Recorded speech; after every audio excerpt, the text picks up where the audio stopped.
On today's edition of District Directions, we will be joined by Ms. Connie Blaney in her district update. A special foreign language package, or segment, will be seen also. Dick Schiller will be here to discuss the transition update and a pinpoints from Mr. Rex Suba. Stay tuned.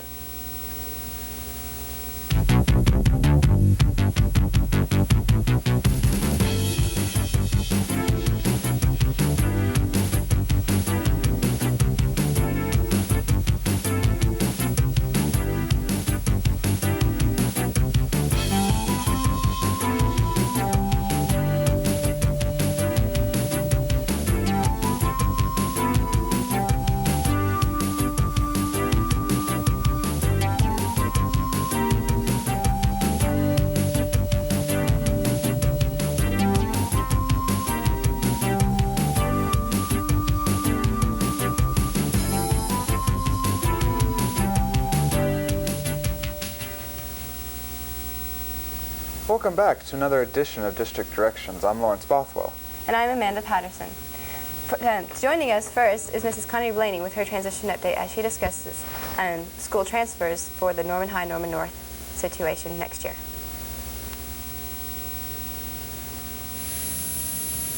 A letter from the superintendent and a transfer request form were sent home this past week to parents of next year's seniors. Any 1997-98 senior requesting a transfer to either Norman High School or Norman High School North must have filled out the form and have mailed it to the Administrative Services Center by March 12th. At the Norman Board of Education meeting on February 24th, the board determined that next year's seniors should have the opportunity to request a transfer.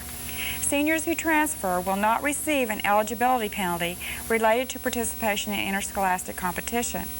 Although students may request a transfer, it is not automatic that it will be approved.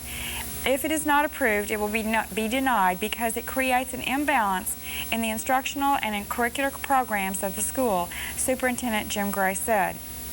Letters and transfer request forms were also sent to next year's 9th, 10th, and 11th graders in a designated proximity area around Norman High School. The requests are granted to these students if requests are granted to these students, 2 semesters of ineligibility will apply. Letters were mailed from the superintendent's office on Friday, February 28th.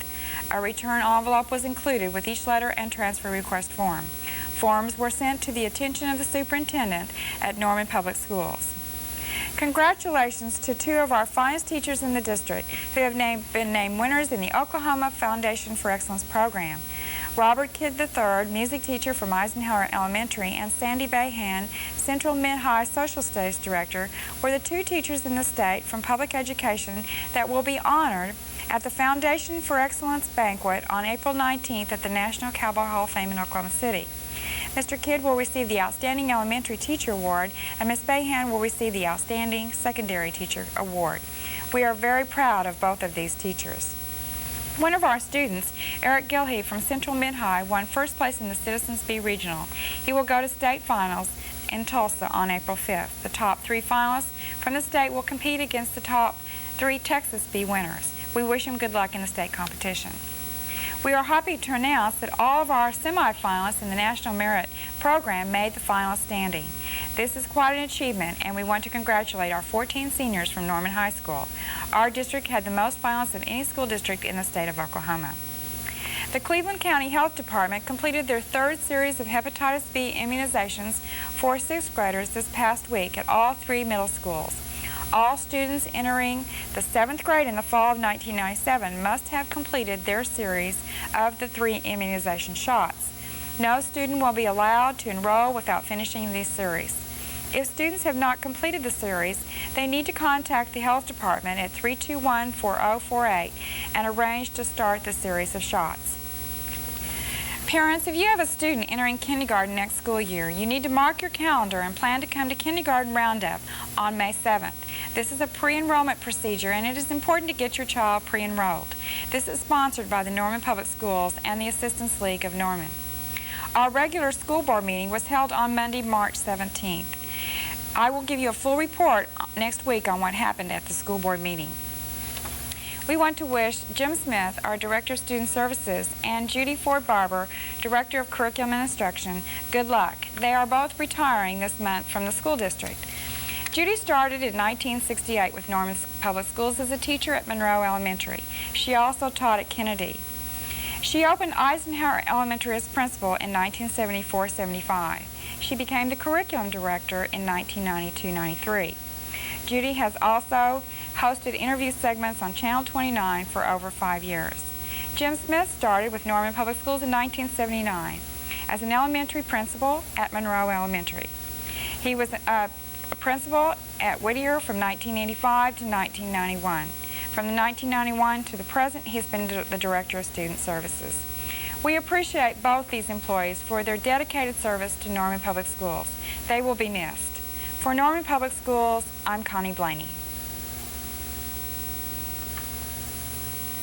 Now we're going to Dr. Dick Schiller, who is joined by Tina Nations and Dan Quinn on Transition Update.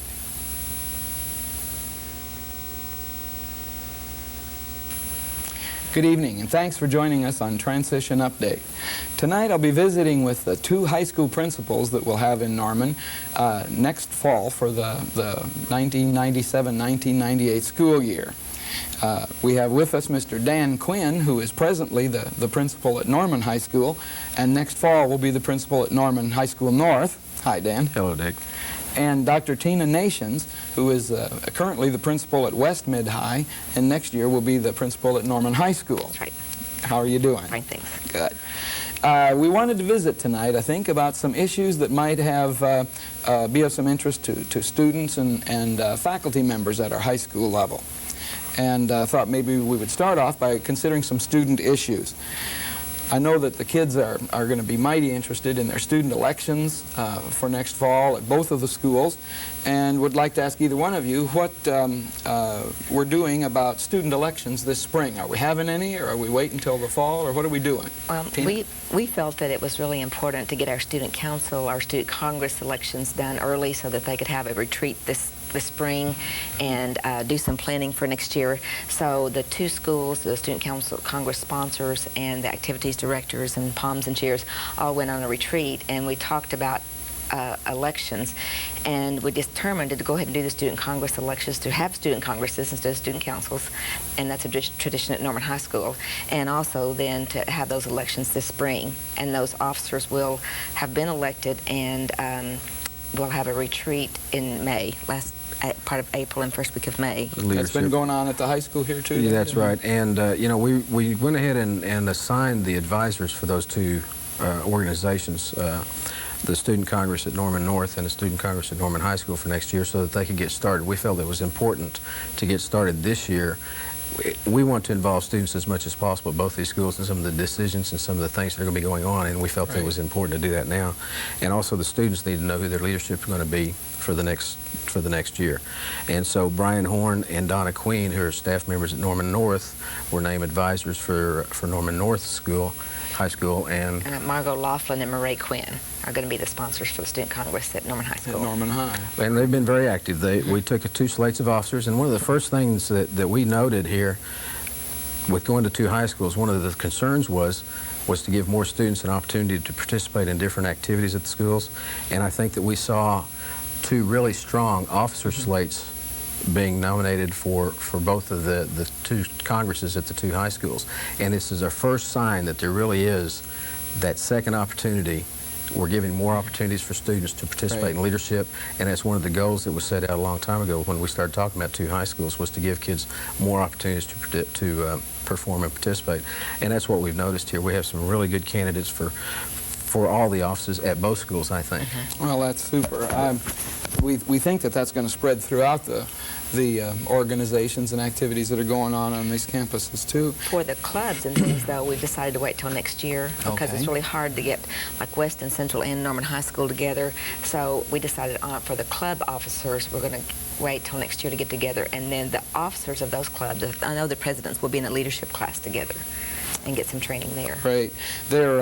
I know some clubs depend somewhat on an annual interest too. That it's possible that you might have a club at Norman High School because you have an interest there at Norman High next fall, and Norman High School North may have yet another club that you don't have because it has a different group of kids that are interested in something else. And something that's going to happen early at the year next year, either at registration or right at the beginning of school, we'll have a fair set up for the different clubs to start up.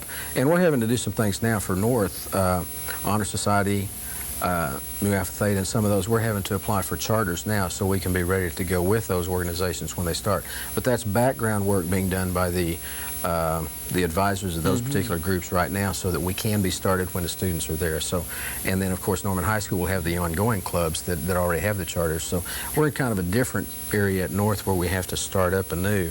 But I think that there's going to be enough interest in almost every club we currently have, and probably more with adding the 9th and 10th grade, that we'll see more clubs possibly spring up.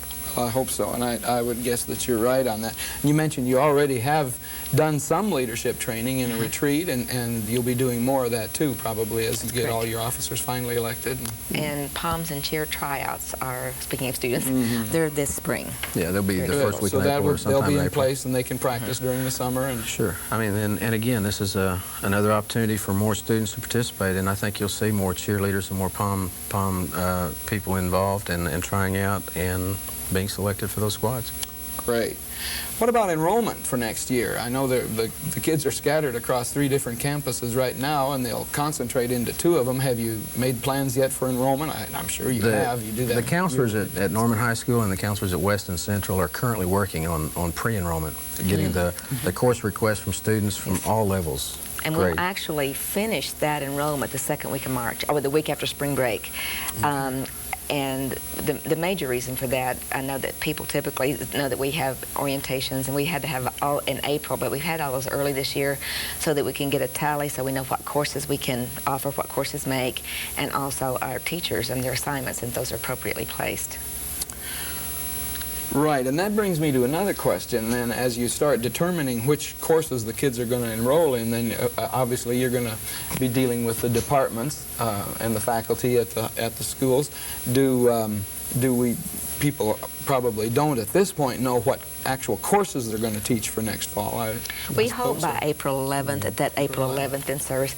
We, I want to put a plug in here for our audience, our parents out there that were very patient and supportive of our half-day in-service, because we get a lot done with our departments, got department chairs taken care of, and got a lot of planning done out of the way there, and then hopefully we'll get to assignments at the April 11th half-day in-service. I don't see how we could have opened those schools next year, frankly, without some really good quality time set aside for you to meet with your respective faculties. And I'd like to address something else as far as enrollment, and that is the pre-enrollment, the numbers where students are making their course requests now.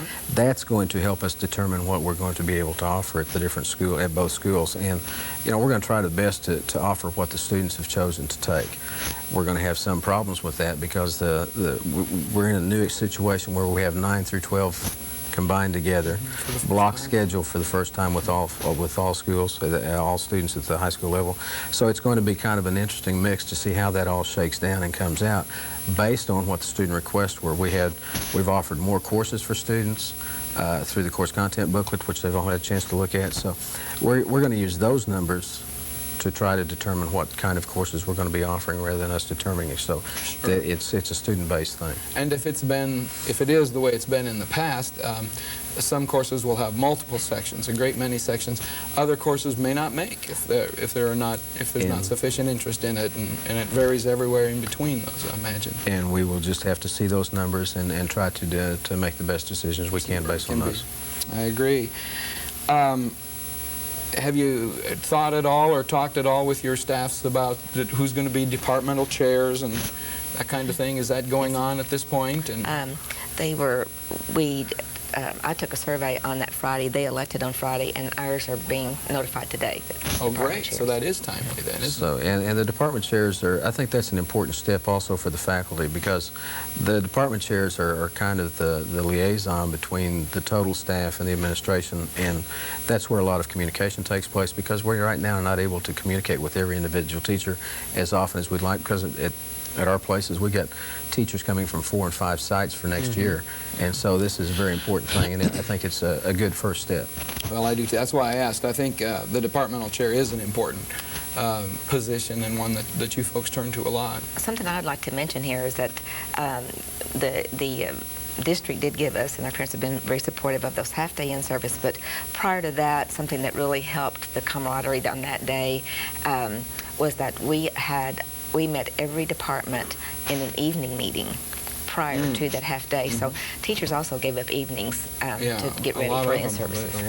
Well, that's great. And those are very positive, and I think we got a lot of things accomplished there that helped lay the groundwork for the afternoon, last Friday afternoon, where we had the in-service, and that also will allow us to progress further with the April 11th in-service half day.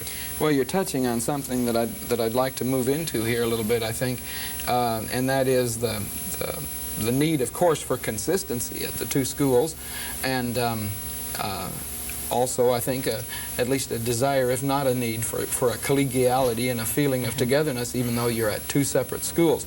We know there's going to be a healthy rivalry almost immediately between Norman High School North and Norman High School.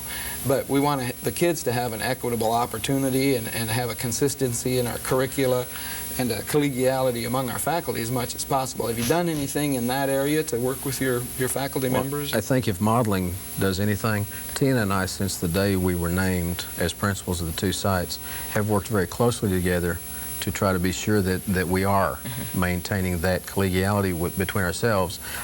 Also, the communication between each other about the things that are going on. The teachers who have been hired at the high school, Tina has been involved with that process. She and I have both been doing those together. You know, we've done all this. We've been together quite a bit and trying to work on that. We also have, we're like you, we'd like to see a sense of positive rivalry rather than the negative rivalry, which could very easily transpire in a setting like this. But I think we've had some very good positive, they're not competitions, but they are competitions, if you know what I mean. We're working together to see that those are looked at positively on the part of the students and the faculties. Well, and we tried to give and take in the faculty and also in assignments. And something else that we got done this last week, where we were able to look at our courses and who can teach them. I know some parents are worried, well, will they have an AP class here, will they have an AP class there, and that sort of thing. So we looked very closely at which AP teachers were missing, and whichever was school that we don't have anybody trained in, they'll get the training this summer. Yeah, and that's an important segment of teachers. Really, they all are in every possible dimension, but AP and some of the highly advanced courses are a little difficult sometimes to find the right person for us. Those are the more highly publicized courses that people look at, and you're right, all the teachers and all the positions and all courses that are offered are important to all the students we have. They really are. For students who are going on to college and for students who are not going on to college, you know, we need to have an equal program for both. And those students going into the workforce are very important, and we need to prepare them as much as possible also. Just a wrap-up question here, maybe. Gosh, you couldn't get away from this without talking about athletics and coaches and all that kind of thing. I know that the coaches have been anxiously awaiting their assignments for next year. Where are we in that process? Well, by the time this airs, the coaches will have been notified of their coaching assignments for next year. We have not elevated anybody to any position. We have moved coaches in lateral positions. If you're a head coach at the high school level now, you're going to be a head coach at one of the two high schools. And right now, we have no teachers who are assigned who are teaching at one site and coaching at the other. So those coaches who have been assigned to a school are currently scheduled to teach that school. Now, there are going to be some openings because we've doubled the athletic staff by going to two high schools and offering the same number of programs. So those blanks will be filled, and once we post those, then those folks will have the opportunity, as will people probably from the outside, to apply for those jobs. All the coaching assignments were made if it were lateral. Like he said, a head coach, and also if you're an assistant or a ninth grade coach, then we're assigned to assistant. And really only in that sport. For example, if you're assistant football or ninth grade head football, you'd be moved to assistant at the high school level.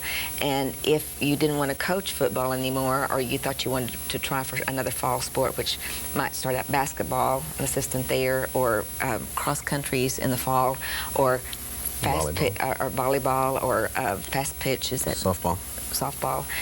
If they want to try for one of those, then since we've reinstated our transfer policy, as those open up, all those coaches can apply for the open positions. besides out of district people. That's great. There are two transfer policies for our audience here. We have one that deals with our employees and their interests in moving from one site to another. And then, of course, there is another transfer policy that's in the mill right now and being worked on that has to do with students.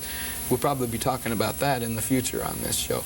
Again, I think it's important for everyone in this community to know that we have two highly trained professionals that are going to be in charge of our high schools next year, and you've been working really well together, and we're proud of you for that, and we look very much forward to the opening of two 4-year comprehensive high schools in Norman. It's an exciting time. You bet it is. I'd like to thank you for joining me on Transition Updates, and thank you for joining us. Until next time, I'm Dick Schiller.